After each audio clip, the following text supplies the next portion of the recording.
সিকান্দারে শাকিব খানকে নকল করার অভিযোগ সালমান খানের বিরুদ্ধে।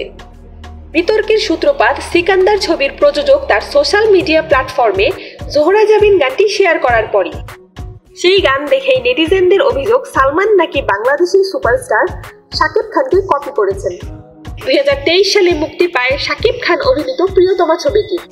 সেই ছবিতে কুরবানি কুরবানি গানে শাকিবের লুক এমনকি ডান্স স্টেপও নাকি হুবহু নকল করেছেন সুপারস্টার।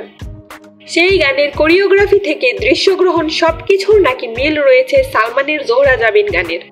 আর এই তুলনা টেনেই কটাক্ষ করেছেন অনেকেই। যদিও সালমানের নতুন সিনেমার এই গানটি দর্শক মহলে দারুণ সাড়া ফেলেছে, কিন্তু তার মধ্যেই ছবির প্রযোজকদের বিরুদ্ধে চুরির অভিযোগ সমালোচকদের। এক্স হ্যান্ডেলে এক সমালোচক দুটি গানের ভিডিও শেয়ার করে ক্ষোভ উগরে দিয়েছেন মুরুগাদোস পরিচালিত সিকান্দারের বিরুদ্ধে, যেখানে দুইটি গানের কোরিওগ্রাফিতে প্রায় একই রকম দৃশ্যের দেখা মিলেছে। এদিকে নেটিজেনের এই পোস্টের বিরুদ্ধে সরব হয়েছেন ভাইজানের অনুগামীরাও। তাদের দাবি পোশাকের মিল মানেই অনুকরণ নয়।